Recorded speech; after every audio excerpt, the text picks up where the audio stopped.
welcome to episode 22 of Thrashcast. My name is Billy, and as usual, I'm here with my co-host Jim and Ken. How are you guys doing today? We're doing good, sir. Awesome. Great, great. And maybe just a quick heads up for our listeners here. I'm currently, you might tell from my background, in a hotel room here in Dublin, Ireland, and I just so happen to be on like the main drinking street. So you may hear some drunken behavior in the background. You definitely might hear some seagulls. So just heads up, or Irish music. So. Yeah, I just wanted to get that out of the way. It's not too bad though. Monday night, I was here last week and it was crazy on the weekend, so a little bit better today. Yeah, back to business. So Thrashcast, where can you guys find us? Our website, www.horrormetalsounds.com, and on YouTube at Horror Metal Sounds at Kenji dot 2864. And then lastly, please, a quick request. Please like and subscribe the YouTube channel and each of our podcasts. It's free for you, and it helps our channel grow. So much appreciated. So in terms of our topic today, we gave you a heads up on that last week. So the band is Vio-lence, and very much a classic album, Eternal Nightmare from 1988. And once again, we have different top 10 or somewhat unusual top 10 topic towards the end. This time we're doing our favorite thrash metal comeback albums. So that should be interesting. I'm looking forward to hear what you guys came up with there. Yep. So our first segment, as always, let's begin with what's spinning and news segment. Ken, do you want to kick this one off? Yeah, for sure. So I guess in my news items today, August 3rd is going to be a bit of a significant time. I know it's a few days past, but on August 3rd, we did hear that James Hetfield turned 61. And he Mhm. posted this really funny video of himself, like singing Enter Sandman on helium. So you can look it up. I've seen Oh, it I on saw that YouTube. Did you see it? Yeah, it's kind of funny. a little bit, yeah. It was kind of silly, but I guess he had a little bit of levity in mind for turning 61. But happy birthday to him, or happy belated birthday to James. And then I'm going to tie That's that cool. August 3rd in with walking this year. Now I know you were there about Billy, and you might be talking about it later. So Joey Belladonna was there, and I know you did see Joey there playing, where he unveiled his new classic rock band.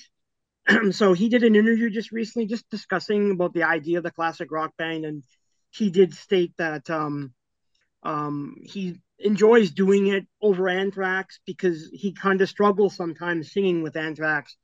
I guess more or controlling his melodic style because the music is so fast. But here in the classic rock vein, he's able to actually control his voice, and he just feels he has a better time doing it. So I thought that was pretty neat.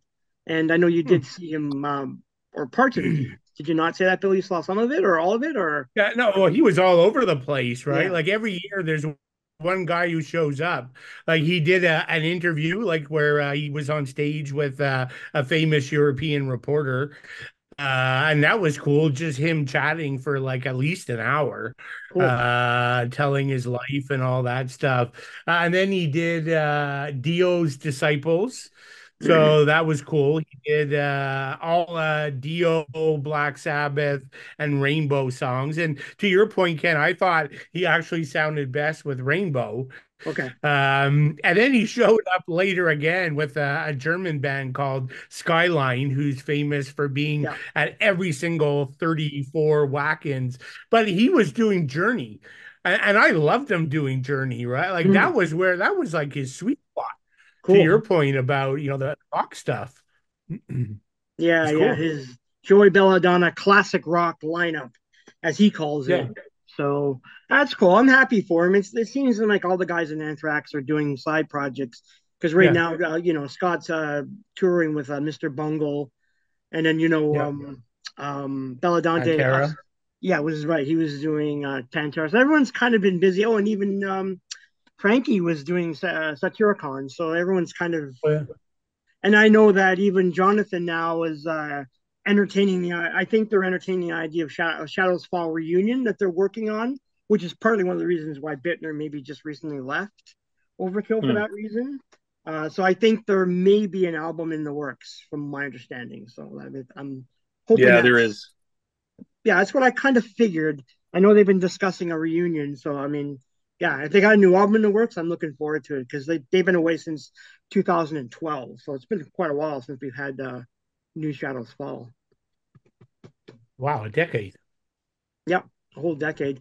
But you know what? When you're not making money in your current band, you got to do what you got to do to survive, right? So all these guys, like, with the exception of Brian Fair, I don't think he's been doing much. But everyone else in the band has been off doing, or like other projects and stuff. I guess making money. So Yeah. The it's all weird part. thing though, like leaving Overkill, you would have thought that that'd Mhm. be a bigger money maker. I don't get that. Especially with He's been there for a the while. King Diamond tour. Like they're going to be, they're with King Diamond on that tour, I believe. Hmm. Yeah. Yeah, I don't know. I mean, I guess maybe it's just he's been with them for quite a while, playing with them in the band. So I don't know. I'm assuming though that it's pretty hot right now for Shadows Fall. So from my understanding, that Brian's been saying that the reunion's definitely in the go. So I would assume that could like fuel them to like maybe record a new album in the meantime. Who knows? Hmm. Oh But that's all I got for this week. well. Cool, Jim. Or anything on spinning Don't or really have that's any news. So No, I have nothing Ken, spinning. you're all No, okay, no, cool. I no, nothing spinning new this week. Okay. Jim, over to you. yeah, not really any big news items. I have picked up a couple more albums. I've got picked up Schizophrenia by Yeah.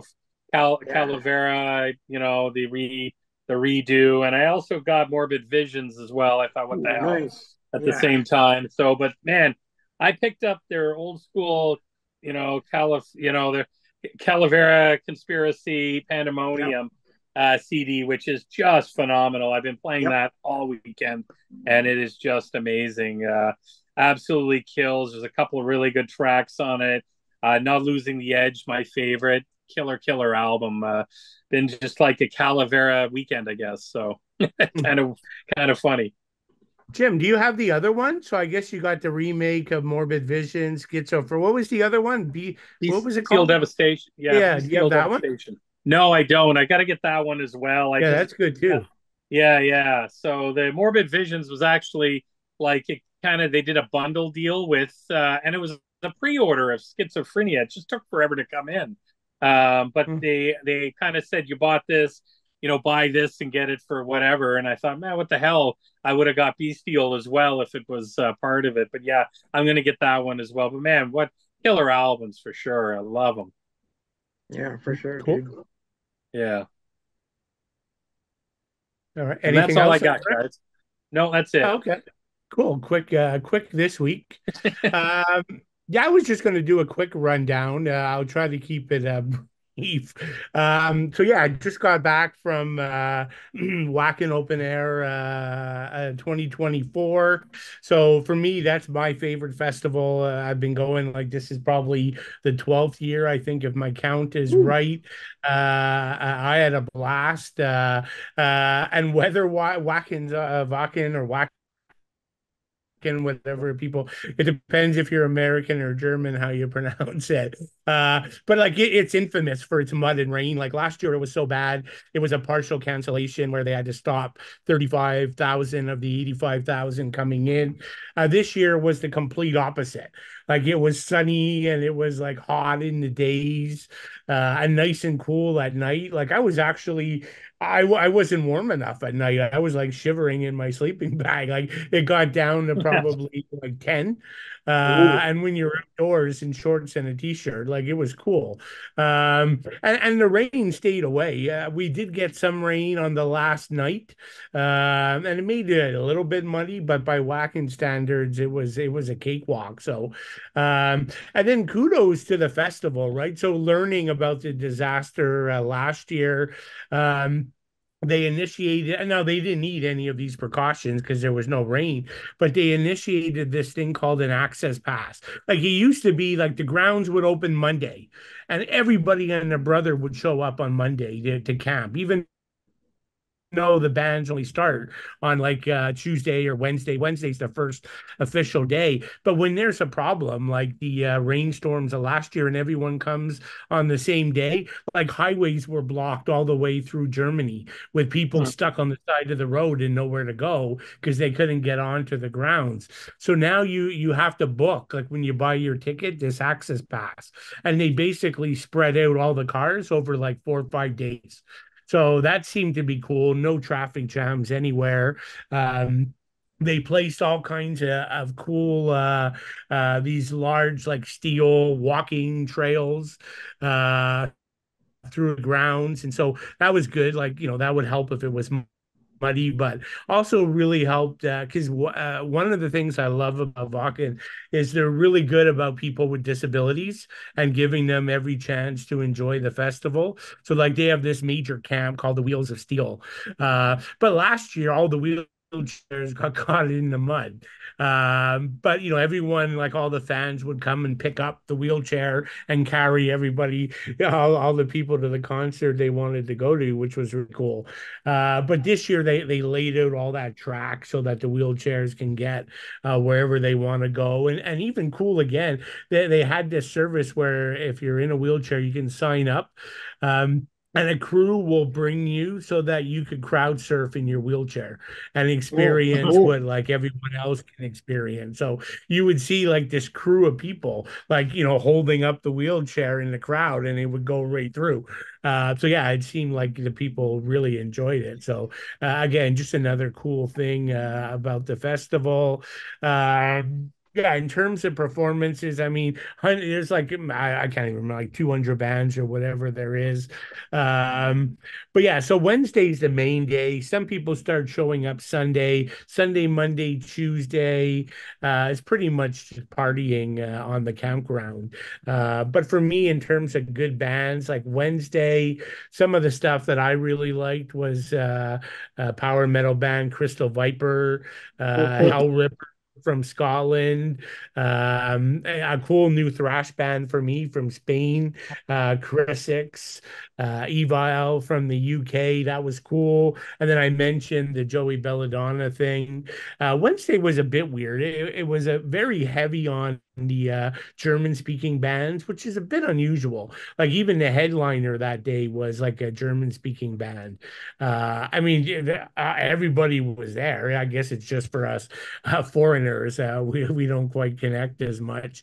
Thursday, I talked about Dio's Disciples was cool.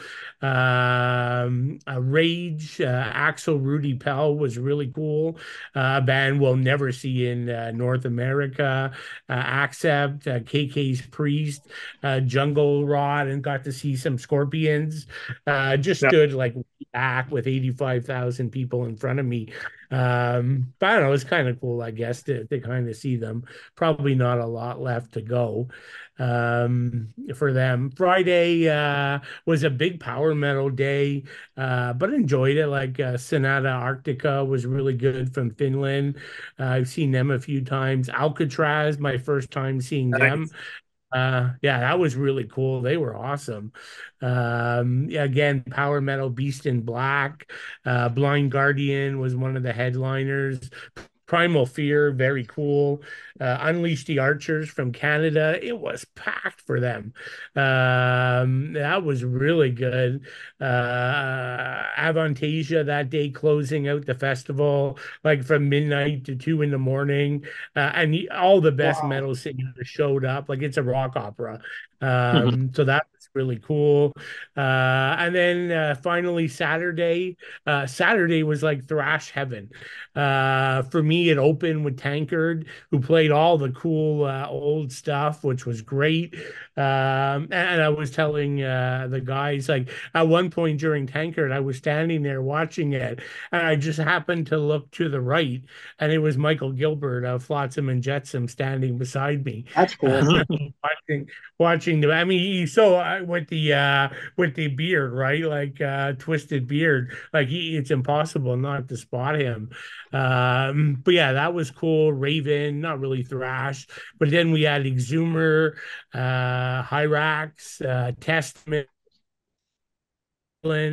Flotsam and Jetsam. I did get to see Uli John Roth, which is pretty cool. That's cool. More like it's laid back and hard, but from the Scorpions. Yeah. Even Sebastian Bach from Canada here was there. He gave a set with quite a few Skid Row tunes, so that was kind of cool. So yeah, that was some of the highlights. I saw many more bands. I think in total it was probably I think I ended up with 41 or 42 bands Wow. overall. All the days, so at least 10 per day. But they did the finale, announced 2025. So the unusual. Usually they announce about 12 bands this early. They announced 35, which is pretty cool. Some highlights for me for next year: Destruction, Obituary, Saxon, the Michael Schenker Group, Gravedigger, Angel Witch, Exhorter, Night Demon, Decapitated. But then also, as like every festival, I'm not gonna, nobody likes everything. Things I'm not as crazy about: Machine Head, Ministry, Papa Roach, and August Burns Red. But again, it's not my festival, so. But there'll be a load of other bands announced between now and then. And then just lastly, quick, tickets went on sale yesterday. Very unusual. They haven't sold out to this day. Usually they sell out in 5 or 6 hours. They're about 80% sold out as of about 7 or 8 hours ago. So I suspect sometime tomorrow they should sell out. So yeah, that was it. So just a quick recap. And again, Cool. anyone who's thinking of doing that, like I can't recommend it enough. It's a great experience. And this one's an easy one to do for non-German speakers and international speakers, because it probably has the biggest international group of attendees there. So everyone will feel comfortable. So Nice. cool. One day we got to get Jim and Ken there. Yeah, Yeah. I would love to go there. It sounds great. Sounds like a really fun Yeah. time. Cool. Cool. Absolutely. I'd love to. So yeah, so back to Vio-lence. So let's start with the bio. So pretty quick here. Formed in 1985, a Bay Area band. I mean, definitely would be considered in that second wave for sure. I find it very interesting, this band, like such a limited output. Mhm. Through all those years, just 3 albums and 3 EPs, and pretty much nothing since like album wise since the early 90s. Yeah. One recent EP in 2022, Let the World Burn, which I thought was kind of mixed, but we might Yeah. talk about that a bit later. The main lineup is pretty much was there for all 3 studio albums. Sean Killian on vocals, Phil Demmel on guitar, Rob Flynn on guitar, who of course is Machine Head fame, and I guess Phil was also in Machine Yeah. Head. So great guitar duo in this band, that's for sure. Dean Dell on bass, an awesome drummer. I love Perry Strickland. Yeah, he's Yeah. great. He's unfortunately too. Has Phil Demo left recently as well. So you're pretty much left with Sean Killian as the only member today. The band broke up, came back, and again, it's about the limited output, I think, in my opinion. But so yeah, I think that kind of covers it. Anything you guys would add to the bio? No, I think you got it all down pat there, Billy. And There isn't Phil, much. Phil Demmel's doing so much. I mean, he's in with Yeah. Kerry King now, and I think he's Yeah. even isn't he with Category 7 as well? I think. Yes, that's right. Yeah. So like he's got his hands in so many projects. Yeah. Yeah. Yeah.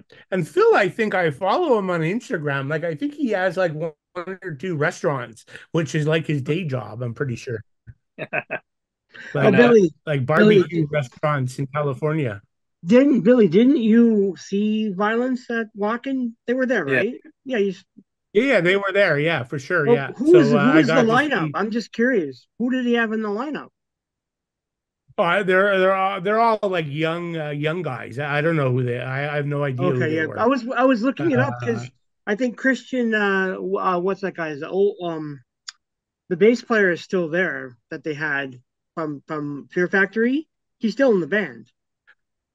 It's actually but two he was members. only yeah, but he only came on board like in the last couple years though. Yeah, that's what I'm saying. But he's still technically it's two men in the band now. If you look Yeah. up the bio, it's him Yeah, yeah, yeah. and Christian, the bass player from Fear Factory. Yeah, That's it. agree. Only Yeah, two. it's just the bass player is brand new himself. Like, Yeah, yeah. He's new to the band because I guess that John Dell departed and didn't want to come yeah, back, and then Perry Strickland left, and then so it's crazy the mass exodus, and I don't even know why. I was looking it up to find out what happened. Why did everyone leave after one I don't EP? get it. It's so strange, you know? I'm amazed. I don't get it unless they. Yeah. Again, we're going to come to some of these questions, but like I don't know. I guess just the lack of success for Hmm. violence, right? Like maybe they just had enough. Well, it's a side project for Killian. He's got a full time job. Yeah, I did hear him say that he's doing this on the side. Plus, don't forget he technically is just getting over an illness. He had a liver transplant on top of that. yeah, So yeah, you know, yeah. Yeah, I mean that was one of the things that brought them back, right? I mean the band was pretty much on hiatus forever, and then Yeah. when Chuck Billy got cancer, they came back and did some yeah, for benefit shows for him, and then they came back to do some for Sean, for his like bills for his liver issues. yeah, Yeah. yeah, yeah. Um, but yeah, it's an interesting band. So yeah, I think we'll probably tackle it on some of these questions. So speaking of the questions, let's jump to them. But first one, a little more straightforward question: artwork. So I think certainly if you see this album on a shelf, it sort of stands out. Just wondering your thoughts on it, guys. So Ken, I know you're normally the artwork guy, so why don't we start with you? Yeah, so again, it's Ed Repka who did the cover. Um, I Oh, I was didn't one of know his, that. yeah, it's one of his earlier covers that he did. So, like, I think he started doing Nuclear Assault. The first few covers he did were Nuclear Assault, Evil Dead, and this one here. Oh, of course, Megadeth. How could I forget Peace Yeah. Cells? That's where he started, and he did a whole lot of bands in the '80s, like for quite a while. And then he disappeared for a little bit and came back to do more bands. So he's kind of had an up and down career. He is an illustrator as well because he does a lot of product illustration for like Super Seven. So like their reaction action figure, what they call reaction, but their Hmm. action figure line where they're like sort of like Kenner style figures. He does all the rock band mascots and stuff like that. So he's doing that. He's also does his own brand of T-shirts. You can actually buy like a really, it's almost like a trading card kind of horror character he's made up on a T-shirt. So you Hmm. can buy them from him as well. But yeah, now he's come back to doing cover art again for a lot of bands. So a lot of newer bands like Suicidal Angels and stuff like that. He's been full force on the covers. But yeah, Hmm. he's the original cover artist for this album. Do you like the artwork though, Ken? Yeah, I don't mind it. Unfortunately, I had the remastered edition, so they kind of like if you can Hmm. see the cover is like all like it's like worn down and torn up. So I don't know. I guess it's because it's a remaster. They wanted to do it. It's still his cover. Yeah. Um, so Yeah. I like the original cover a lot more than I like this version here. I don't like the tear, like it looks like it's worn down and torn up, but it's okay. But I like the cover itself. I think the cover fits fine with what we're getting on the album. You would think Yeah. it'd be more blood splatter and stuff like that because all the lyrics are almost so violent that you would think the cover would be more violent. But I kind of like the Yeah. cover. I like the cover. Jim, what do you think? I think it's okay. It's not my favorite Repka cover, but it's kind of weird, but I like it. I agree with Ken. The re-release cover, they got it kind of making it look older, so Yeah, kind of like worn. I don't like that effect Yeah. either. I wish they wouldn't screw with it. Yeah, like just put out the original. I mean, everybody knows it's a re-release and whatever, and yeah. Okay. Yeah, I'm kind of Own, yeah. I was never a big fan. he did, That's why I'm shocked when you said it was Ed Repka. Like I didn't he realize. Like did I've a never been a big fan of the cover, right? Like the big mouth and the kid going down it. Like I have the original one. stick Um, around much, but yeah, I like. Yeah, yeah, like I've never been a big fan of it myself, Mm-hmm. but the music's pretty damn good. Yep, you got it. uh, okay, cool. So yeah, so the next question for you guys. oh yeah. And so we got to go to Sean Killian, a vocalist, incredibly unique vocalist. I know personally, I'm not the biggest Sean fan. Like I Mm. would never sort of place him as here's a top like five thrash vocalist, but I will admit it kind of somehow in a weird way fits in perfect with the music. So I enjoy the Mm-hmm. album quite a bit. But again, he's not my favorite singer, but I can see why many people love him or hate him. Yeah. So Jim, over to you. What do you think of Sean? You're looking at you're listening to a high pitched thrash voice. Uh, you know, there's I like it with this, but I don't know if I don't know if I really super am into his voice. But I like this album, I like this band, but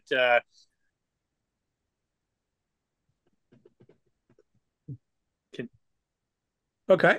I think Jim, you froze up a little bit there, but I Yeah. think we got we got okay. the gist.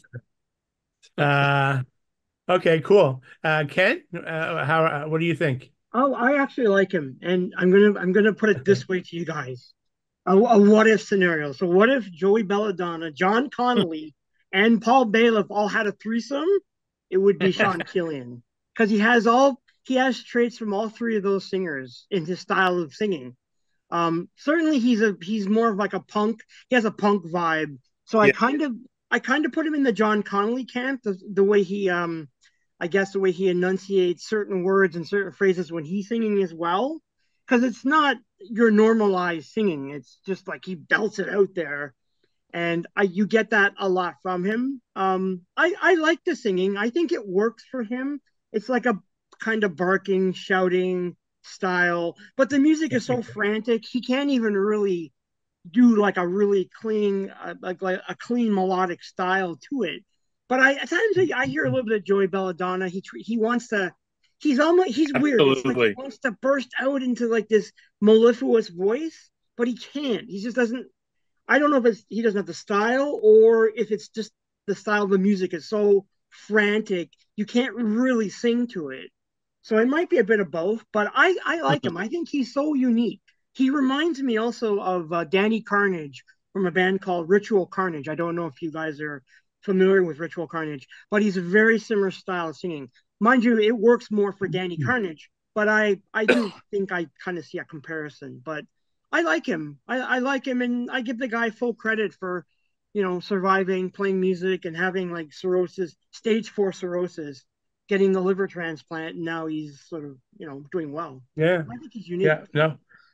Yeah, it was interesting. So you went somewhere I was going to go, Ken. Mhm. So my thought is he should have grew up in New York, right? He should be East Coast Exactly. thrash, right? Exactly. Not West Coast thrash, right? Yeah. So like Yeah. I didn't get the Anthrax sort of comparison, but as you know, I'm not a big Anthrax listener, so that's probably why.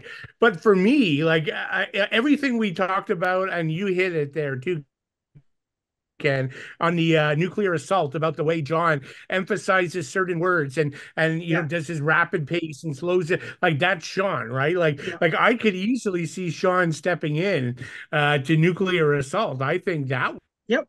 Yep. would be the best fit for him, like from a band wise. But either way, he should have been East Coast thrash for his style. Yeah, I would agree.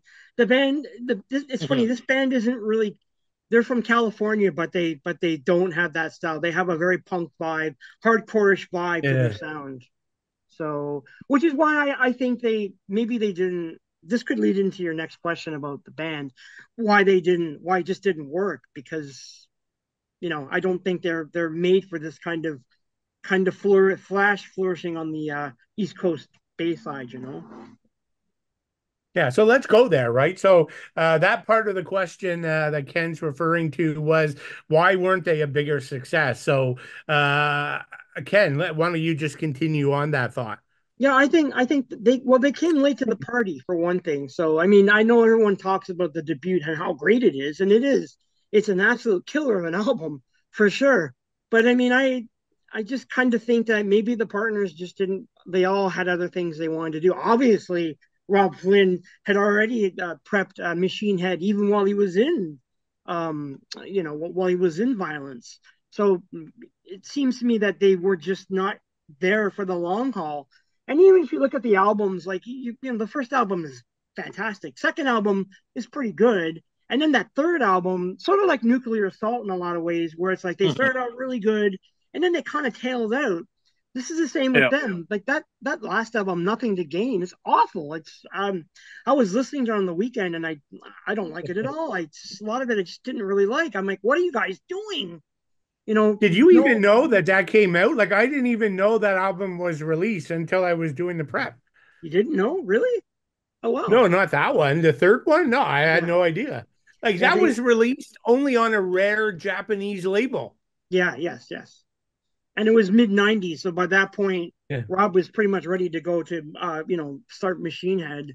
So obviously, yeah, they just the style, that's it, they fizzled out. They just didn't have it. And I think they tried to stay together after Rob left, but no, it just doesn't work.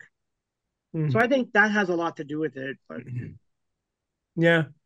Yeah, it's interesting. Like, and one of the things I always found odd though, like, Violence still has somewhat of a reputation, right? Like they well, shouldn't, yes, but like they're still considered like a premier band, right? album Like I because of the remember album, back, first album. That's why. yeah, like but like yeah, talk about like a one-hit wonder, right? Yeah, Like the the street cred they got from that album just keeps going. yeah. Well, the Yeah. players are all good. Like you have to understand that Phil Demel's a great guitar player. True. Yeah, no, Rob's a for great sure. guitar player. Like you can't deny those two members. They're both very like prolific Bricklin. musicians, Yeah. another projects, another genres. So really, the pedigree was there. I think the pedigree was always there with this band. It's just they just didn't. I don't know. I'm not sure if it's Sean Killian. Who knows? It could be anything. Why they just couldn't Yeah. keep it together. You know. Yeah, sometimes that happens, right? But Yeah, so yeah. Jim, I guess two-parter. So, what did you think of the first two or the second, third record? And then any other thoughts on why the band wasn't a bigger success? Well, I mean, the debut is awesome. The second album's pretty good. I never even heard like you. I never even heard there was a third album. So until I was doing my due diligence with it, but I got to be honest, I think it's a focus situation. Like these are all great players, like you guys were saying. I totally get Sean Killian with the like Ken was saying with the comparisons with Joey Belladonna, because there's parts of these songs that I think are a mix between Anthrax and Exodus has the sound. Yeah. But I think it's a focus issue. The players were great. I just don't think they had the focus. I mean, if these are secondary, if this is a secondary project in a lot of cases, this is what suffers when you're doing other things. Sean has a full time job, as you guys were saying already, and this is. I think that's what it's all about. I mean, go back to Metallica, his first album, these guys just bled it. And I'm not saying these guys didn't, but for this project, absolutely, I don't think gave it at all. But like you said, Billy, the first album has so much street cred. I mean, here they are still playing Wacken, Yeah. and and probably to a huge crowd, they probably loved them there. And Yeah. it's just such. I'm sure every battle jacket you see at Wacken has a Violence patch on it because they're just so popular, and it's almost like a one album, one hit wonder. But I think the keys to the kingdom again were there, But I mean, Phil Demmel's done so much. Rob Flynn has done so much. Strickland's such a great drummer. You can't deny the musicianship, that's for sure. So I think maybe focus on this project and this project alone. Hopefully, you guys can hear me. Yeah, we Yeah, got you no, there. we caught that. It was a bit foggy at the end, but I think we got the gist of it. Were you Um, guys able to hear that, or? Yeah, we yeah, heard it. Yeah, we yeah, heard it. yeah. It went a little crackly, but we were able to hear it, so we're good. Yeah, no, I mean, you guys have pretty much said it all, right? It's just lack of output, lack of focus, luck. I mean, whatever you want, right? I don't know, maybe Sean's voice to some degree. Like I do meet, longtime thrash fans and know people who just hate his voice, like even on Eternal Nightmare, as great as the album is, right? So. Mm, I don't know, but I'm just like amazed at how they still have this street cred after so many after nothing for so long. Like it amazes me.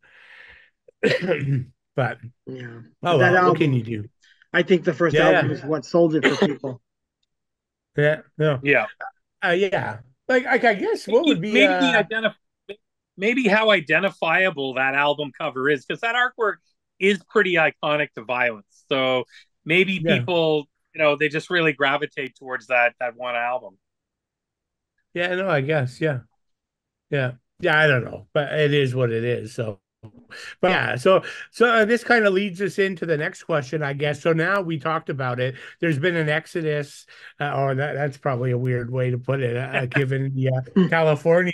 But there's been like a departure of everybody, right? So you got Mhm. Phil gone, you got Perry Strickland, the drummer, recently left. So you're really. It's the Sean show, and you got the bass player who joined not too long ago. Um, so I don't know, like to some degree, it kind of feels like a nostalgia band at this point. I don't know that they'll ever have any more additional success. Any thoughts, Jim? Yeah, I think maybe it's past the time. Too much time has passed.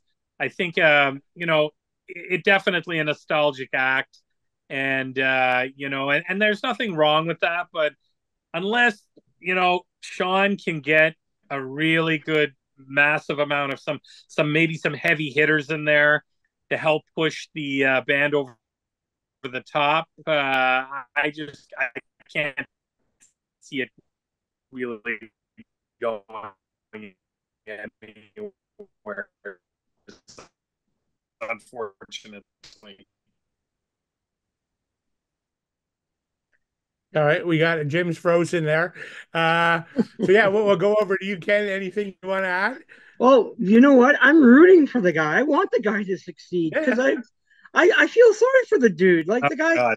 he's 60 years old. He gets, and then he finds out that he's 60 now. But I mean, I know he was diagnosed with the liver problem before. But I feel sorry for him. Dude, I want the guy to succeed. I want the band to succeed, even though everyone left. I mean, I don't know why Phil left. I mean, I thought they were getting along really well, but obviously something happened to tick Phil off for leaving. And then, Perry leaves, and Perry's a great drummer. And John Dell had left early. Yeah, he left earlier. So like, I don't know. I don't know what to say. yeah, I would. yeah. I'm like Jim. If he finds some good players to work with, I would say keep the project going. But based on the fact that he's got these health issues and he's working full time, I highly doubt this band's going to go any further. I'm pretty sure they're done. Yeah. You know. Yeah.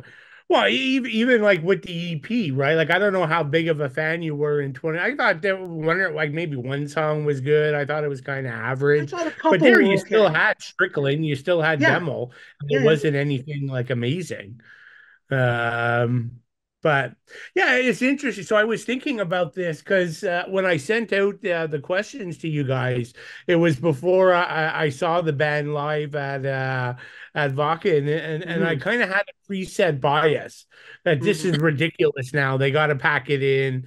It makes no sense to continue with really only Sean, the only member left. Then Yeah. I'm standing there, like, on the field watching the band perform, and I had a pretty damn good time. Oh, Like, cool. obviously, it'd be writing new music would be a totally different story, right? But Yeah. like, you could get like decent musicians who can learn, like the amazing music parts, uh, and pull that off for a live setting. So, in a way, I had a really good time, and so did like a couple hundred other people have a really good time Okay. seeing it. And then I thought to myself, well, I did a concert review recently for Atheist, one of my favorite technical death metal bands. The only guy left is Kelly, like Yeah, Kelly Kelly. Shaver. Yeah, yeah, yeah. But the band was bloody awesome live, right? He brought on all these young kids who like thrash their asses off, like on stage. They're fantastic. It rejuvenated him. He has more energy. So I loved it. And then I'm standing there watching racks. And so there you got like another, the Caden, the vocalist. He's the only Yeah. guy left, Yeah. and Yeah. there were thousands of people who loved the show, Yeah. right? So I don't know. Like I guess there could be a place for them. Whereas Yeah. a week ago I thought this is stupid, call it quits, end it. But then over this past weekend, seeing some of these bands with only a singer left, that were known back in the mid '80s, and Atheist a little bit later, but I still loved watching them. Yeah. I could see that. Well, you I don't look at know. So I don't know. Exhumer. Look at Exhumer. The original singer's still there, but half the band it's all new. It's he's like I think the only Yeah, original member of Exhumer. So I mean, like it can be done. You just have to find the yeah, right people around you to work with you on it. That's the thing. yeah. No, I got you. And And what this did is Brian Zimmer slightly off, did? A trophy, same thing, right? Yeah. yeah. This is slightly off topic, Ken, but you mentioned Exhumer, so I was watching them this weekend Yeah, at the festival. yeah. But so I always thought, so are they a German band or no? They're German. So, but then the singer, like, so, because that was weird, right? The singer was Hmm. speaking German and Hmm. English. Like, Hmm. when he speaks English, he sounds like he's from New York. And I'm Right. thinking, this is like a New York guy. And then he says, like, halfway through the show, like, yeah, I live in New York. And he literally just went from New York to Amsterdam to Hamburg to the festival site, all in the same, like, in like 18 hours Okay. Um. a He day. So like he's for then I was doubting myself. Are they a German band? Like clearly none of them live in New York. they're a German band still, as far as I know. Now maybe Yeah, okay. I don't think they're all the original lineup is there. I'm pretty sure when the band was reformed, he brought in new members. So I don't think they're entirely all German. Now he has been living in the Yeah. States. That's I do know that much. Yeah, So, okay. So but that they're makes still sense. Yeah, technically yeah. a German band, from my Yeah, understanding. okay. And he was able to speak to the crowd in German perfectly. Yeah, So he definitely is of German descent. It I love just threw Exhumer. me off. Hmm. Yeah, Cool. I You love all them. back, Jim? Yep. Are you guys hearing me or? Yeah, we can Yeah, hear yeah, you yeah. fine, sir. Yeah, Yeah, you I totally froze there for a little bit. yeah, I actually lost connection. I switched my internet to a different thing, so hopefully I see if this works. Yeah, you sound better. Okay, great. Yeah. Okay. Cool. All right. So I think anything. I think Jim, we got most of it. Any last words before we go to the album deep dive? Any last? Yeah, I'm rooting for them too, Ken. I'm Yeah, always rooting for the underdog, and I yeah, Yeah. want these bands were such a big part of the movement, so they deserve to go on. So sure. I hope they do. I hope they get their stuff together and it works out. Yeah, yeah. I've heard him in interviews, so I know I watched a lot of recent interviews, and he seems like a nice guy. Like he seems like Yeah. yeah, he's a unique vocalist in my opinion. I dig him. I personally think he's all right. So why Yep. not? Why not succeed? If you're an artist and this is your work, go for it. You know? Yeah, cool. Or maybe he should hook up with the Nuclear Cell Band without Yeah, John Connolly and continue. he could. Oh, all right. So yeah, so let's do the album deep dive. So Eternal Nightmare, 1988. Pretty short in terms of tracks, right? Seven. Yeah, seven. It's about 30 minutes, 35 minutes, somewhere in there. So we start with the title track, Eternal Nightmare. Jim, why don't you start? Yeah, I mean, this is got that killer opening riff. I love this song. Great way to start off an album. Although my favorite songs are, I guess you can't really call it a half, the second half, because there's only 7 tracks on it. But I mean, the 42nd into it, you've got that wicked guitar chug that starts up. The song takes off. About 1 minute mark, the vocals cut in, and it's got that, like Ken said it. This is like a heavy crossover punk sound. I mean, Yeah, it's got that high pitched vocals.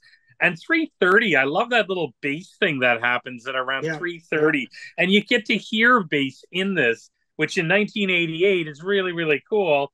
And it kind of leads into a really cool guitar solo. And I mean, the guitarists on this album are first class, first rate guitarists. So you've got the two of them playing off each other. Just phenomenal. Love it. yeah. Yep. Okay. Cool. We lost you a bit, but I think it was when you finished, so I think we're good. Uh, okay, Ken, over to you. Yeah, everything Jim said is perfect. Like, yeah, that little bass line, I picked that up too. I like Yeah. that little bit, and it leads into that nice riff that you get in the second half. But it's a great song. Like there's an aggressive locomotive chug that they have pretty much on every song that goes through it. Hmm. It's got a bit of a hardcore sound at times. Some of the riffs are kind of, I sort of see I hear some Anthrax and a little bit of Yes. Nuclear Assault, but just that hard driven sound all the way through it. And I just love Killian's vocals are great. I just think he's so unique on just the way he just gets those, like he really spits out the songs or the lyrics, I should say. And it's just so great. And it's like nothing but pure. I was reading one comment I was reading online. This one person said it was like uh pure thrashing debauchery. And I'm like, yeah, that pretty much would to me nail what this song's all about. And it's got these really hard lyrics. The one thing about this album I noticed, all the lyrics are hard, pure hard. Psychological torment. You can't wake up from a nightmare world. I mean, that's you get slapped in the face right at the first song, and I love the Yeah. first song. This song is fantastic. And I also read, Yep. and I didn't know this, but when this is one of the singles, at the time, their PR actually released, I think, a limited edition of of a cover with like a fake puke in a plastic sleeve on it, and they sold it. So I thought that was actually kind of neat. Like, and this was done before Slayer started using the blood. And another band, I don't know if you guys know the Revolting Cocks. They're kind of like a side project for Al Jurgensen. They did something where they had a single with semen, like fake semen on it. So it's like, Nice. so they got their idea obviously from Vio-lence. But yeah, this is a great opening song. Mm. Yeah, no, I'm a big fan. I'm a big fan as well. Yeah, you guys have said a lot of it, but yeah, also I called out that same point, right? You get those lead trade-offs at about then it slows down that cool sign and then it takes off again too, right? So you guys Yeah. already hit on that. But one thing I want to call out, like Mm-hmm. I think on this album, the production is outstanding. Like Mm-hmm. I don't know what you guys think, but I No. think it's like one of the best produced thrash. This is 1988. Yeah. One of the best produced thrash albums I mean, the mix is so strong. You could hear everybody, right? Yep. The Yep. drums, the bass is like really forward. It's razor sharp sound, like perfect for thrash. The guitar tones are great. Yeah, it's amazing, right? Like, and Perry's like so interesting, like his drumming, right? Like he's not someone who's big on the double bass like Lombardo is, but like Hmm. his fills are really good. It's great bass line. So, and I remember like prepping for this, seeing an interview where Sean Killian said, and I thought this was pretty good for 1988. They were given $90,000 budget to record this. Wow. That's more than I would have thought. And then he said they had like 5 to 7 weeks to get it all done. So that's not bad, I guess. Uh, so yeah, but I feel so passionate about the Hmm. production on this Hmm. album, and like from the very opening notes on this, it's like one of my favorite produced thrash albums of that time period. Yeah. Cool. But I agree. all right, okay, cool. So yeah, track number two. One of the, or probably the shortest one, Serial Killer. Um, Ken, why don't you start here? Yeah, this is great. Like I love the shotgun at the beginning Yeah. is like a perfect thing to set this thing up, and it's a whopper of a banger all the way through. Like the relentless pacing, like the riffs are savage. Like it just doesn't. It's incredible. And then I love how they start throwing the gang shouts in there. Yeah. They really add to the song. They just make it so much better. And that chorus, "Run for Life." And what I like about the song is obviously it's about a serial killer, and so they actually name check both Richard Ramirez and Ted Bundy in the song, two very prevalent, serial killers in American history that operated in California. So I Mhm. think it's great. Like, maybe it's a little bit tongue in cheek, but I don't think they play it tongue in cheek. I think they play it serious. They don't. There's no humor in this. None of these songs have any humor. Although I was reading that some people were saying this song's kind of silly, but I don't get that. I love this song. It's so great. Yeah, no, I hear you. Yeah, I'm a big fan too, right? This one's like a relentless, like thrash track. I mean, you kind of hit on it, like, and I don't think any of us said it on the first song, but I think this album has some of the best like gang backing vocals, like in Yeah, thrash. yeah, Like they've really done it well. They placed it well, and then like Sean singing on this one, you can say it about them all too, but we were talking about it before. But this is where I sort of think of John Connolly, right? Where he sort of yeah, emphasizes certain words, and it makes a big difference, right? yep. Like it's pretty cool. Um, but the other thing, like I was listening to the album and prep for this thing, and I'm like, man, like he's so like I went in and looked up like the lyrics for all the songs. I Hmm. mean, the amount of lyrics that he Hmm. squeezed into every song, it's got to be like a world record for thrash. Hmm. How many words he's singing like per minute? It's pretty crazy. Yeah. Uh, but I don't know. Jim, what are your thoughts? Yeah, this is a great second track. Absolutely love it. I love those gang vocals. It's fast vocals too. And I mean the song, that shotgun intro is wicked and the song just takes off. No, it's a memorable one. Yeah. You And again, the leads, right? Like, I mean, Phil, like Demo and yeah, I'm having a mind blank. What's the other guy again? Flynn, Rob Flynn. Oh, yeah, Flynn. Flynn, yeah, Rob Flynn, yeah. I mean, they're just fantastic, right? The way they sort of do like dueling leads like through the album, like it's just spectacular. But Jim, staying over with you, track number three, another long one, 6.5 minutes. Yeah. Photophobia. Why don't you start here? Yeah, I mean, this is one of my favorites on the album. We're heading into a big bunch of my favorites. It has that wicked cool chug guitar intro. It's got a great groove to it. This is one where I get a massive Anthrax vibe Yep, with yep, Joey.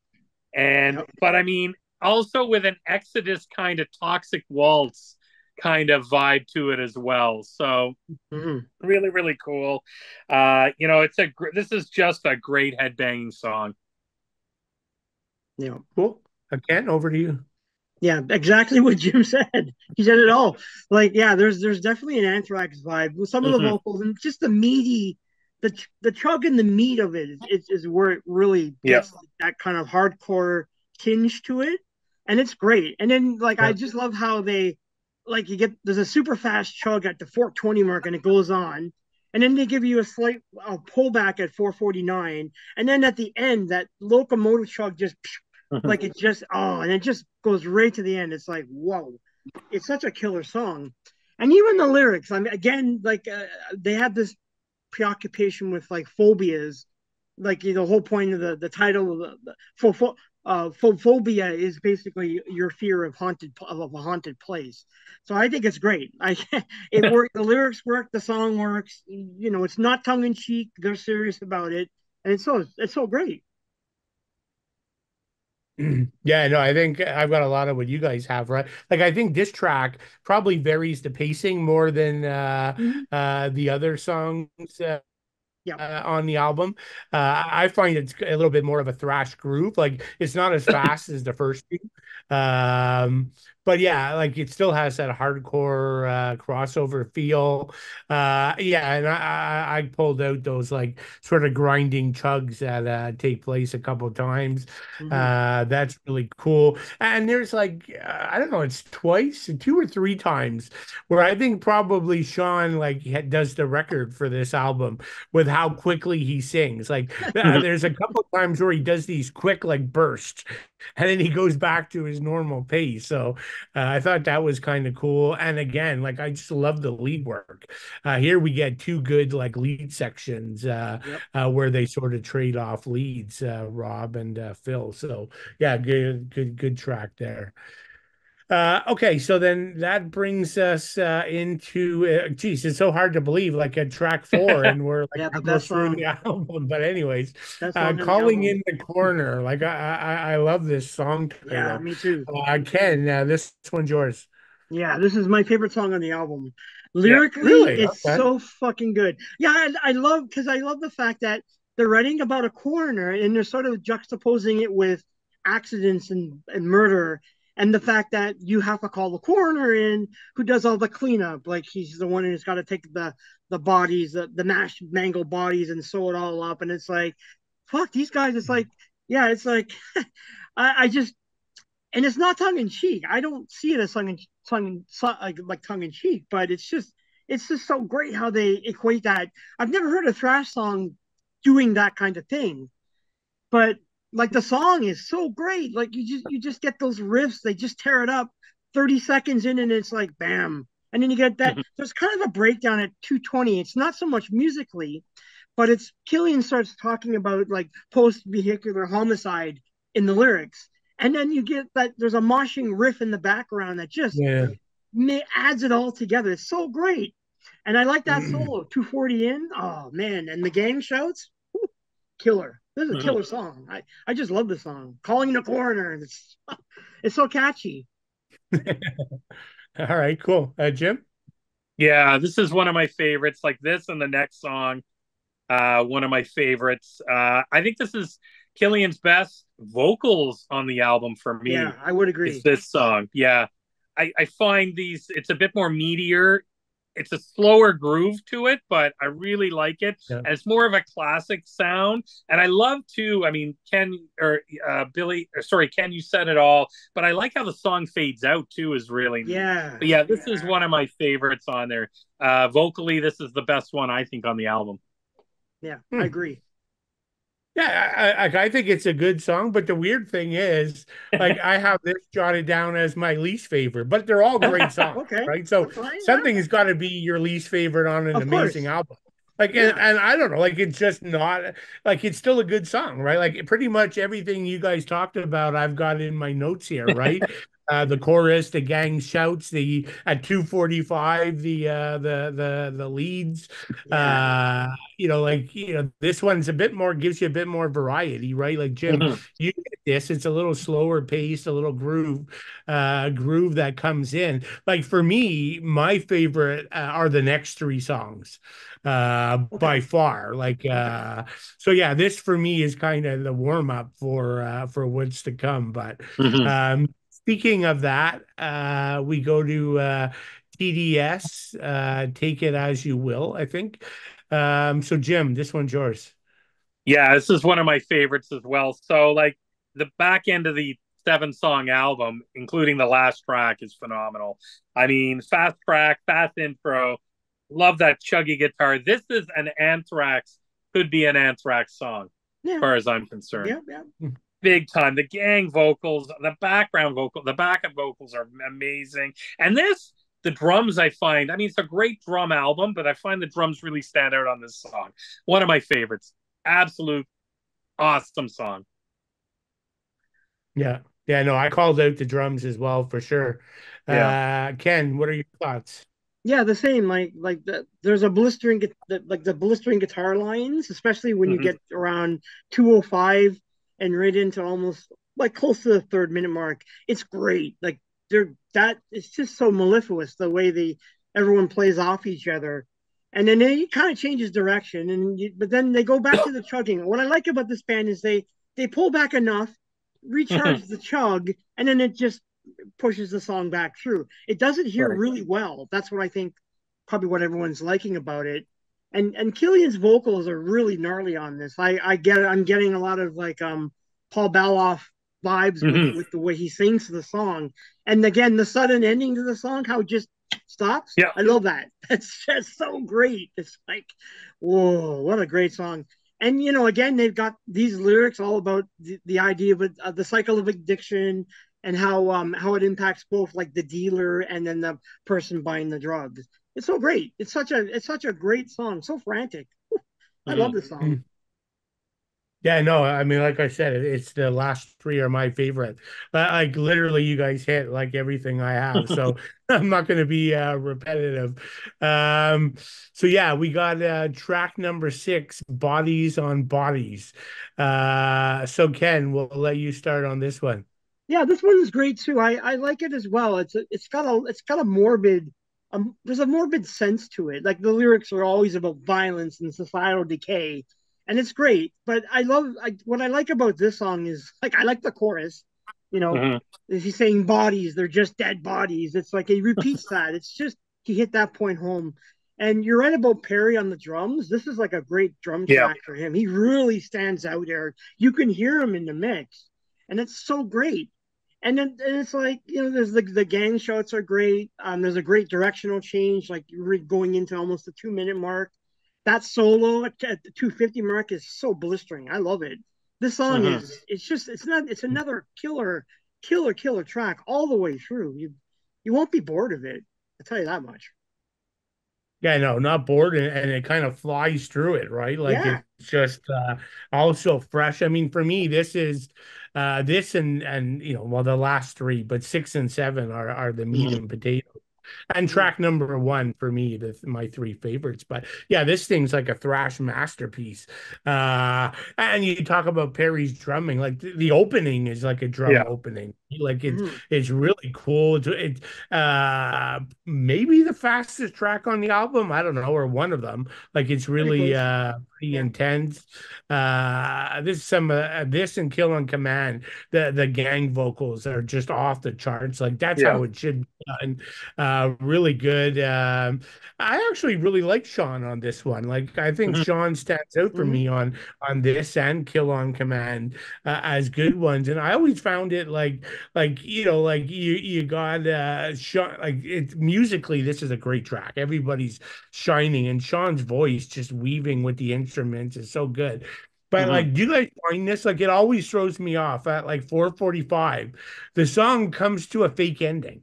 Like Yeah, it actually Yeah. slows down, totally stops, and it would make perfect sense if it ended there. And then there's nothing for a couple seconds, and then the thing like rips back again, picks up. right? Yeah, Like it catches me off guard every single time. Like I always forget about it. I like that But though. yeah, It's great. yeah, it's cool. Jim, would you like to add anything here? I get kind of a bit of a DRI vibe to it. Oh, Yeah. And I got to be honest, like another great drum track. But I hmm think that Killian's vocals on it, he's kind of melodic in places, and you don't get hmm that in the other parts of the album. And I think that's why this song again stands out so well.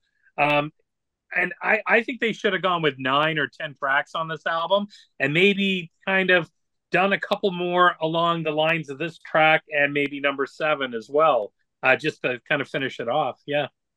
But Jim, Hmm. no cover songs, no stupid No. like My Sharona or something Yeah. stupid Or like that. Maniac. Yeah, or Maniac. That would be the No. one that they would do. Oh my God, I can't imagine that done by them. It was crazy. But don't you guys think this, I mean, given the talent of the guys in the band, Mhm. this should have had an instrumental. Yes. Yeah, yeah, I would agree with that. Absolutely. Yeah, yeah, Yep. Yeah. It, I would agree. it's so short, right? Like Yep. they could have put together a killer instrumental on this thing. Yeah. I would agree. Yeah, I Yeah, don't know. the pedigree of the musicians, these, I mean, Dembel and Flynn work well together as a tandem. So I mean, why not? They could have easily did something, maybe a Yeah. 4 minute, 5 minute song. Doesn't have to be overly long, just something to like show their chops. Like that's all you need. I They're think it like could have worked. I get them Yeah. as a thrash version of Tipton and Downing, like Right. those two guitarists, kind of. If you guys agree with that statement, Yeah, yeah, I would agree that. Cool. yeah, thrash Yeah, version, that's cool. Yeah. yeah. Yeah. Oh, that makes sense. Was Ultraviolence out by this point or no? I forget. Was that Mm, 87 or 88 Death 87. Angels It was Ultraviolence? 87. 87. So Yeah, this was 87. after. So it was already out. 'Cause in that same interview where Sean was talking about their budget and stuff, he Mm, talked about like what was their theme and songwriting. And he was like, they just wanted to be the fastest, heaviest, and most Hmm. badass than anything before it. So, like again, getting back to that instrumental, they would have already heard like that 10-minute like instrumental on the ultra violence. You'd they think would that have. would have spurred them on to do something. But anyways, that's not what happened. So yeah, and so we get back to an absolute killer track, Oh yeah, Kill on Yeah. Command. Mhm. Jim, this one's yours. oh yeah. What a way to end off the album. You want to end it off on such a high, and the funny thing is, as the ending, as you get closer to the ending, the song just kind of keeps getting faster and Yeah. faster Yeah. Yeah. and faster. Yeah. And I think that is such a cool effect to it. I mean, you've got everything that I've talked about. There's another great drum track, the heavy riffs, the heavy intro. But I love it how the song, just when you think it can't get any faster, it just Speeds changes up. again, and it changes gears, and it just keeps going. But yeah, this is every metal band, every thrash band out there that we've ever complained about has had a shitty last song, needed to adopt something like this. Hmm Oh yeah, yeah, true. I forgot. Yeah, yeah. I would agree. Yeah, good point. Yeah. Good point. Ken? Yeah, exactly. Like this is a great song to end it. And I love Killian's lyrics because it's all about like a government employed assassin who loves his job and loves to kill. So they play it up here, which is great. So I mean, I guess it might be a little tongue in cheek, but what I like about this band is some of the lyrics you could say the lyrics are cheesy, but they don't treat them that way in the way that they structure the songs. And I also get like some Slayer vibes here with some of the earlier Mhm. riffs. I'm like this is very much going into Slayer territory. And I I can got see some Metallica comparison. too. Yeah, I can see the Metallica. I Yeah. could at times like I can see that as well. It makes sense because they're from California, so they're gonna be like up through osmosis. They're gonna be soaking up all this. So, Yeah. and all these guys play together. Like they're all buddies to some degree. They're all from the same kind of like brethren. So I mean, it makes sense that you're gonna soak up a James Hetfield or a Kirk Hammett riff at times. It's natural to happen. Yeah. But this is great. Like the chorus is great. The kill on command, the gang shouts are off the charts. I just love it. This is such a great song, and I love that he repeats this line, "Money, money, money," through it, and I Yeah. love that. That's just so damn great.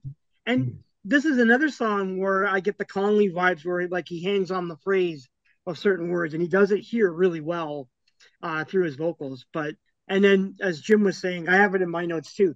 The last chug goes right into Yeah. overdrive. It's just like, whoa, okay, here you go, and it ends, stops, and we're done. Yeah. You know, Yeah. Yeah, no, you guys kind of hit on everything, but yeah, I'll just reinforce. I think it's one of the best choruses, yeah. and the gang, like it's perfect. And like I've seen Violence quite a few times, oddly enough, for a band that's been. They tended to do a lot of one-off shows in the U.S. when I lived there, so Mm-hmm. they even did one in Philly with Exciter, Oh, which cool. was like such a bizarre a lineup, right? Like Violence, Exciter, and Lich King. Oh, and Coroner, Ah. which was Yes. craziest, like because they were all going to Maryland Death Fest. So when all these bands are coming down from like West US or Europe, they do like New York and Philly, and so because when they get to Baltimore, they may as well max it out. But yeah, that's slightly off track. But yeah, like just this is the perfect live song, right? And I'm gonna go back to like Saturday night, like Saturday watching the band perform this track, right? Like the whole crowd singing along, everybody sings along to this, right? Like Mm-hmm. I had this guy standing next to me. He had like the bandana on that was white with the red circle. So he's from Japan. He's like, yeah, he had like gloves on and a mask on, so I couldn't really see him. But like, he was sat on my one side. There was a German guy, so we got German, Canada, and Japan, and we're all singing along and shouting "Kill on Command" along Nice. with the backing vocals. So everybody loves this song, right? Doesn't matter where you're from, or it's just a perfect thrash song. So. Yeah. Yeah. Um, yeah, that's it. 7 tracks. But short but satisfying. That's it. Anything else you guys want to add or final thoughts on the record? Yeah, I like this record. There's a lot of like clashing chords and like belligerent melodies throughout. And then the lyrics are great. I love that for me, from enjoying lyrics on albums. I love the lyrics because they're, yeah, they could be tongue in cheek. You could interpret them that way, but I have to tell you, I've not heard any thrash song write about a coroner and what a coroner does. I love it. It's like it's just so matter of fact. Yeah, this is what I gotta do. I gotta stitch up mangled bodies and present them for whatever comes next. It's so great. Like it, like that to me is like I just love it. I think Killian's a really good lyricist. I like it. I like the lyrics on this album quite a bit. And overall, two of the best guitarists in the business, probably. Yeah. They just probably just Yeah. didn't get enough. Maybe it does come down to the fact that they're on the later half, they're not in the first half. Because I have a feeling when thrash started, a lot of those guys had time to build up their reputations. I mean, you knew about Metallica since '83, right? Like they've been Mm-hmm. around since that time. Well, even Anthrax and Slayer, all these bands were like early '80s products who developed their sound. And by the time they got popular in the mid '80s, we all knew them, so they had a time to build up a rep. But Yeah. bands like Violence and maybe Forbidden and a few others, the later bands just didn't have that time for the rep to build, and it fell apart too quickly because of what happened in the '90s. You know, I think that sums it up Yeah. for me. Yep. I think Uh, I think for me, I would rate this album in their catalog definitely a 10. Yeah. But I would rate it in the thrash movement as an 8, only because I think Mm-hmm. it's too short. Mm-hmm. It's not that it's too short as in time; it's too short in the amount of songs. I think there should have been 10 or 9, no covers. And I agree with Billy, hit it on the head, with 2 guitarists and a drummer. A great bass player.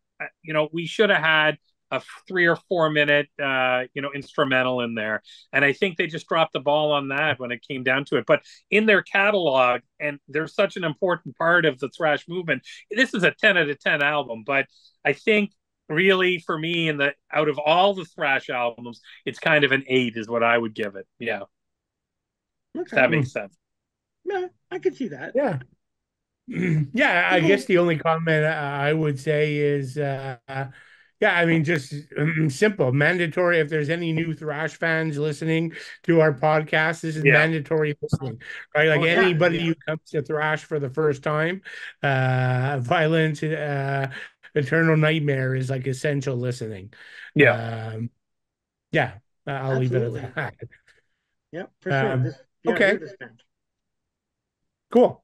So we I hinted at the our top 10.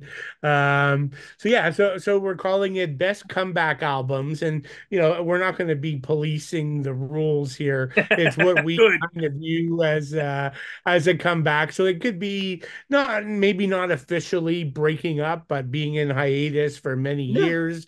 yeah, It yeah. could actually be breaking up, and which many of the thrash bands did. Or it could also just be an album where there was a run of like very weak albums, and all of a sudden the band You came got a good back one. with a Yeah. super strong album, right? And got everything back on track. So, yeah, or a combination of those. Hmm. Uh, okay. So, sorry, Ken, were you saying something? No, no, no, no, no, no. Okay. Well, I guess Ken, while I mention you, Yeah, maybe you want to start this yeah. one? Oh, yeah, for sure, for sure. So, so Okay. I broke it down. So I had like five in the U.S., one in Canada, and one UK, and three in Germany. That's how I looked at it. Oh, I know we have a match already. Okay, cool. All right, cool. So we'll start at number 10, Zentrix. They're around in 89 to 97. They broke up, came back in 2013, put out some more albums. So they put out two more albums. I like Bury the Pain more than they said they're both good. Seven Words and Bury the Pain. Bury the Pain was a pretty good solid return to form album. I don't think they ever really had a bad album in their discovery. They just, like all bands of this time, they just started and petered out. It's just Mhm. the way the game was back then. And they're from the Yeah. UK, so they're a solid UK band in my mind. Yeah. Um, so number nine, I put Darkness on there. This is a German band from 84 to 91. They had their period, broke up, came back in 2013, and they've also released three albums since that time. So their latest being Blood on the Canvas 2020-24. And that's the album I really like. I think that's a really solid album for them as a comeback album. So again, it's nice to see bands like these back in, from, I guess, I'm not sure if they're like an OG German band, but they've been around for quite a while. Number eight is Exhumer. Again, I like these guys. 85 to 91, they broke up and then reformed in 2008. Now they've been pretty consistent. They've had three new records since that time. Um, I think my favorite one is the Raging Tides from 2016. I really really like that album quite a bit. But all the ones that they have put out are all good. They're all solid. There's not a bad album in the new bunch, anyways, for me. Number seven, I put Assassin from Germany as well. They were from 85 to 89, had a shorter period, broke up, returned in 2002, and they've also put out four thrash records in the modern era. And they're the one that I like the most is Combat Cathedral in 2016, which I think is a pretty solid album. I like Assassin. They don't get a lot of praise or a lot of coverage, but they should because they've been around for quite a long time. Yep. And number six, I'm putting Death Angel. Now, we all know that you can say, is it hiatus or is it a breakup? Whatever. I mean, they did, 82 to 91, disappeared. Then they were the organization, came back as in 2001 and had six albums. So they're probably the most prolific out of all the Yeah. reformed thrash bands for albums. I didn't really put a favorite in there, but I mean, they're all good to me. I mean, really, all six albums have been pretty solid. You Yep. can't go wrong whichever album you pick from that grouping. Then number five is Forbidden. I mean, 87 to 97. Then they were in 2007 to 2012, broke up, came back again with that one great album I think we've talked about some of it on another podcast. But Omega Wave is a pretty solid record. for them. They do have new stuff coming with a new vocalist, so we're all kind of waiting to see how Norman does with it. But I mean, they did break up, came back. Defiance, I have at number 4. I like Defiance as well, 85 to 92. Then they had a breakup, came back in 2005 to 2012, broke up again. And now apparently the word is they're back together as a band in 2019 with new music coming. Their reformed album they put out was The Prophecy in 2009. I really like that album. It's a pretty solid release. I believe it's pretty much the same band. So Steve Esquivel is back singing behind the mic. So that's pretty cool. I'm looking forward to hearing what they're going to put out. Number 3 is Sacred Reich. Now, they technically didn't really break up. They just didn't tour or put out albums, but they were still around. I mean, 85 to 92. And then there's that gap to 2005, 2012. And then, of course, my apologies, 85 to 2000, sorry. And then there was a gap. And then 2019, they put out the new stuff, The Awakening, which I liked quite a bit. I know people were kind of mixed on it, but I thought it was a decent album. Yeah, I know you said you liked it, Jim. Yeah, I thought it was a pretty solid album for what it was. I'm looking forward to what they're going to do next. And then Heathen, of course, 84 to 93, they broke up, came back in 2001, and they put out 2 solid albums, Evolution of Chaos, and then in the recent one, I forget the name of it at the moment, but they're both kind of okay. They're I don't know, I don't hate either one. I just think they're decent. That they really haven't come back with a good album since Victims of Deception, but I mean, they're still a solid album. They're still a solid thrash band. Yeah. And then Sacrifice is my number 1. And I say this because 83 to 93, and they break up. And then 2006, they come back with The Ones I Condemn. And that was, they reformed in 2006, but 2009 is when they released The Ones I Condemn. And that is a killer record. I loved it. I've seen so many top 10 lists. I've seen so many reviews. Everyone feels that this is probably one of the best comeback albums of all time. And it is. It's really solid. They sound great. It's the original lineup. So Gus is back in the band. The bass player is back. So everyone from the original first album are back. And it's great. And they also have new stuff coming in 2025. Yeah. So, that's a great album. But yeah, that's my top 10. Nice. We had a lot to say. So I was just going to say, when you said one Canadian band, I said we're going to have a match. So yeah, that was the one. I knew you were going to go for too. So how could you not? Like, how could you not though? Like that album, I don't know. The Ones I Condemn, it's so vicious. Like they just sound so reinvigorated. How could you not like that album? Yeah. And there's like some loud truck going by out here. Oh, okay, he's gone. Yeah, I assume you guys can hear that, but no, we didn't. Yeah, so we had 2 matches, so that was interesting. Right. So Jim, why don't you do your list?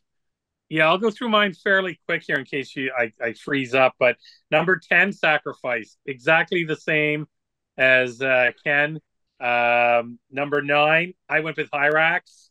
You go with Hate, Fear, Power in 86. Then nothing until 2004 with the New Age of Terror, and there's new stuff on the horizon. So this is one that I think is really cool, and I love the fact Billy got to see them there. That was pretty cool. I'm back in number 10, 9, 8, Artillery. They originally disbanded in 91, back in 99, disbanded in 2009. Anyways, back and forth. They have one of the best live albums, their latest live albums that I've had to heard. It's wicked. My next ones, I would go with Exodus. You could say Force of Habit from 92, and then they came out with a great album in 2004. So kind of back with a hit album. Not necessarily, I wouldn't call it a breakup. Would you guys? More of a hiatus? Hiatus. Yeah. So a little bit of rule breaking there, but the next one, I go with Heathen. Same thing, Ken. Same comments. I mean, this is a band that I think could put out some really, really good stuff. And my next one, Zentrix as well. Their latest album was phenomenal. they're another one that had some gaps in there and a breakup.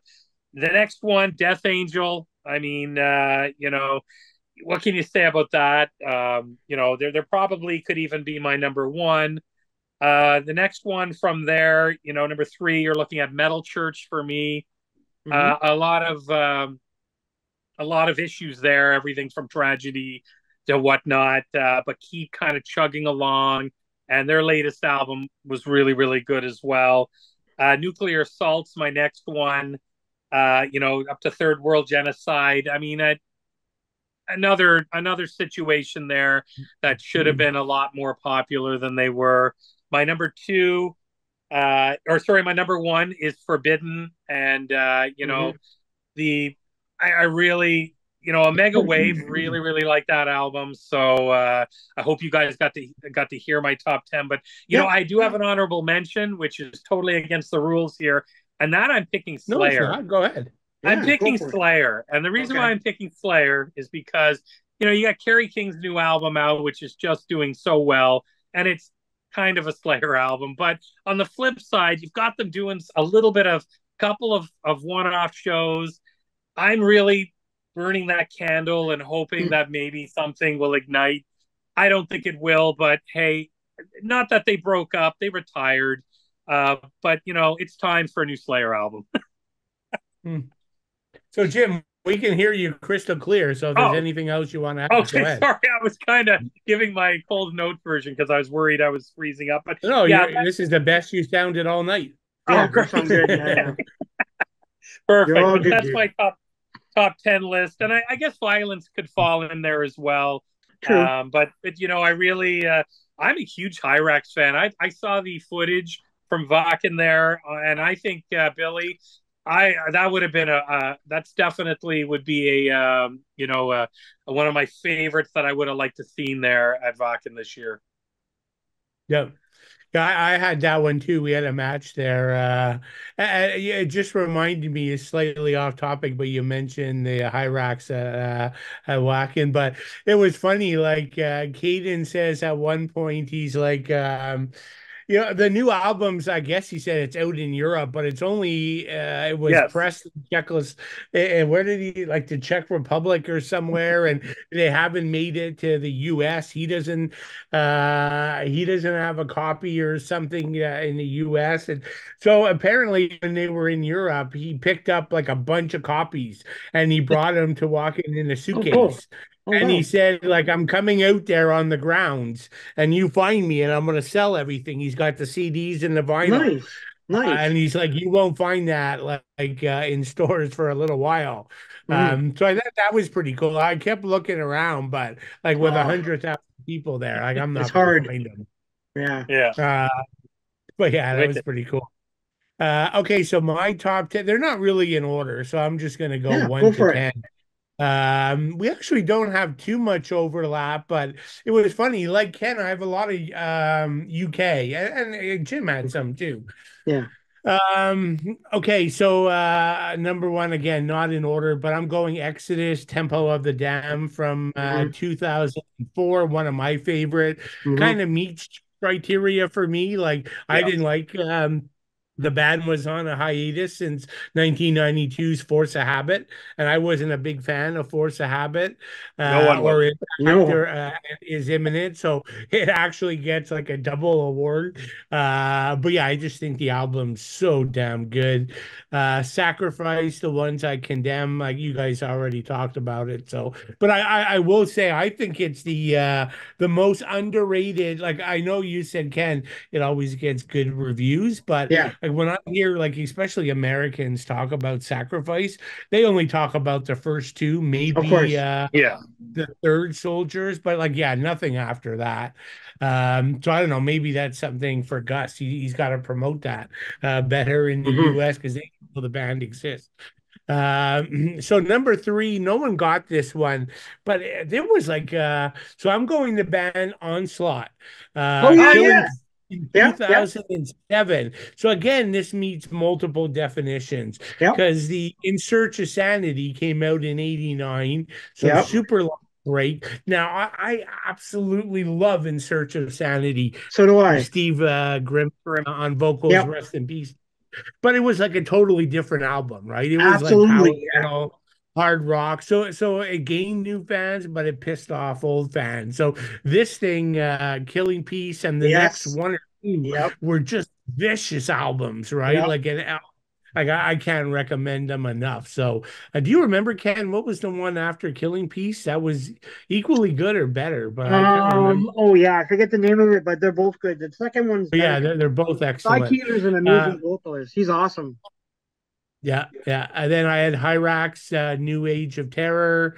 Yep. So we kind of talked about that one. And then I'm gonna go, no one mentioned this one, Evil Dead, Yeah. United States Yeah. of Anarchy. Like I like Yep. that album. So do I. 2020. So the last album was in 1991. So a good comeback album. You Mhm. guys each had this. I had Zentrix, Bury the Pain.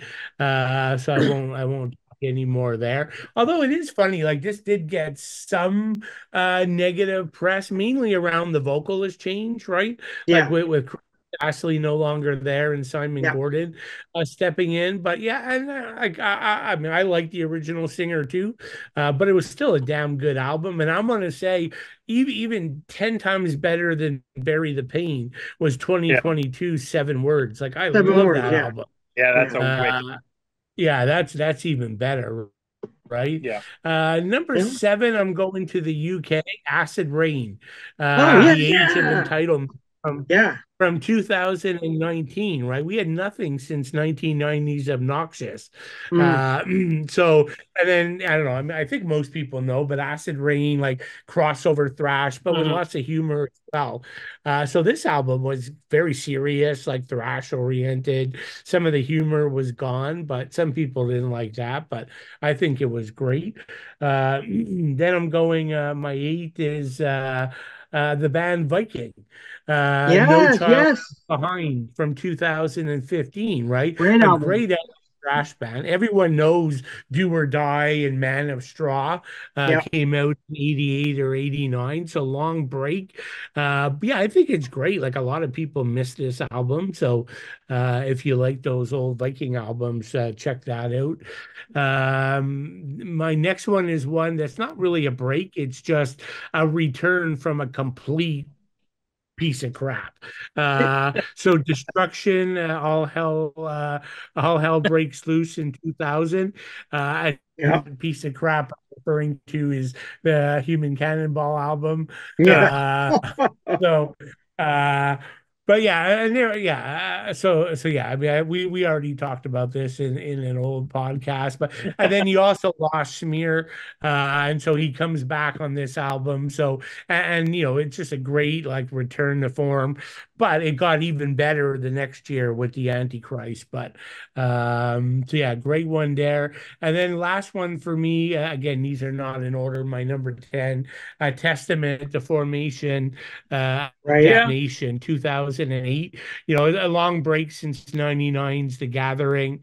That's right. You know, partly due to Chuck Billy recovering from cancer. And then, you know, this also would be a return. If it goes, you know, they kind of leave the death style bit behind them, returns back to modern thrash. But more importantly, too, it brings back a key piece to the puzzle. Alex Skolnick returns on this Returns. as well. Yeah. So killer record. And it's interesting, you guys hit on these, but my honorable mentions, Omega Wave, Mhm. Heathen, Evolution of Chaos, Sacred Reich. But I had one other that no one mentioned. I know Ken, at least Ken, you like it. The new Sadist album. Yes. Yes. I love Yes. Davis. Yes. It's a really You good like it album. too, Ken? Okay, Yep. cool. Uh, they Cool. just had, was it Okay, an so yeah, EP they just had? no, full length. No, it's Oh, then full length. I have it. I have it here somewhere. I bought it. I bought it. Yep. It's killer, dude. He's Yeah, killer. Yeah. Yeah. I yeah, love it. no, I know really it. I good. know they got some of the reviews where if some people were like, yeah, we're meh on it, but I don't Yeah. agree with that. I think it's great. I Yeah. like it, but the only thing I say, my view was always I miss DiGiorgio. Like he's Yeah. noticeable. Like Yeah, yeah, his yeah. intricate bass work is really missing on the album. But Fair enough. take that away, it's still a great thrash album. Yeah. You know what one we also missed because I should have had on my I'll have it as an honorable, but Celtic Frost with Monotheist. I mean True. I thought you had that's that. I was going to you know what I forgot about it. I kind of was going more. I had this German thing in my head for some reason. I was thinking I have these German bands that kind of that disappeared and came back, and so I got stuck in there. But yeah, they would should be on the list because that True. album is Yeah. absolutely killer. When I was doing the list, I was thinking, yeah, Ken's gonna have that for sure. I should have. I For whatever reason, you just for sometimes you Yeah. forget. There's always And so wasn't much to there? think about. What's that? Oh yeah, no, exactly. Wasn't there an Anthrax album that would fit in here? Like I was trying to remember. No? Or yes? No, they're pretty consistent all the way through. They didn't Wasn't really there have. like a long break like before they came back? Like Now. Well, the uh only break would be "We've Come for You All." Yeah. That was yeah, the yeah, last. that's the one I was So thinking. there Yeah, was a yeah. bit of a Like break there, but they were still a band because they did yeah, put yeah, out no, I know, yeah. that covers album, Lesser of Two Evils afterwards. Yeah. So they were still technically there. They had Yeah. that studio album Okay. in quite a while before they came back in 2016 with Joey. So there was kind of Yeah. a break, but they were still a band. Yeah. Yeah. I Okay. guess you could have put it on the list technically if you wanted to. Yeah, yeah, no, yeah. All Makes right, sense. cool. It makes sense, but So yeah, so that was a fun topic. I actually had to do yeah, some thinking and research. Research. It wasn't just, well, what's my favorite album from that year? You had to think through this one, so that was Yeah. cool. well, because there's so many of them now, right? There's so many of these thrash bands Yeah, who've disappeared and are coming back and reforming. I mean, even A Trophy could have been on the list, really. That's We true. could have had them on there because their album just came out and it's a return to form. Great New album. lineup. Yeah, it's a great album. I love that album too. yeah. And Actually, then I don't know how I missed Atrophy. Yeah, that should have been on the list. Yeah, and Yeah. yeah, and both you and I, Billy, interviewed Brian for different websites, which is kind of funny. yeah, So yeah, Yeah. yeah, he was a good guy. It was a really good talk. When I chatted with him, and I heard your interview, and it was really good as well. So it's great. yeah. No, it's cool. Yeah, yeah.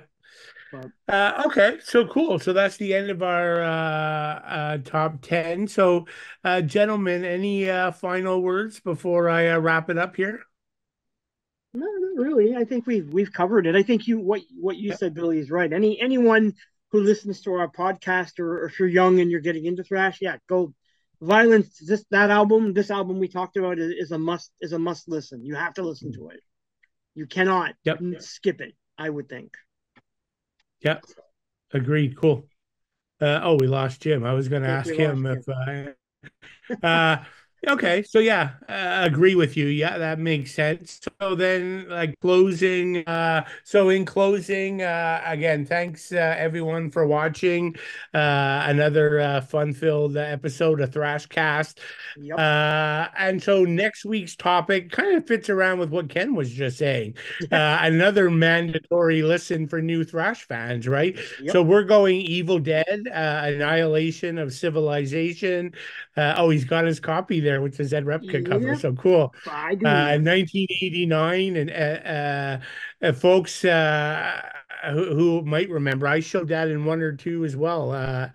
episodes ago also. So yeah, very cool. Yeah, so again, thanks everyone for tuning in. Apologies, we had a few connection issues today, but out of what's that, 21 podcasts, this is the first sort of somewhat technical issues we had. So Yeah, it wasn't that not bad. anything. Yeah, I know, it's No, cool. it wasn't. So yeah, so thanks again. Thanks Ken for joining, and You bet. thanks everyone for tuning in. Much appreciated to all. Have a good night. Yep. Good night.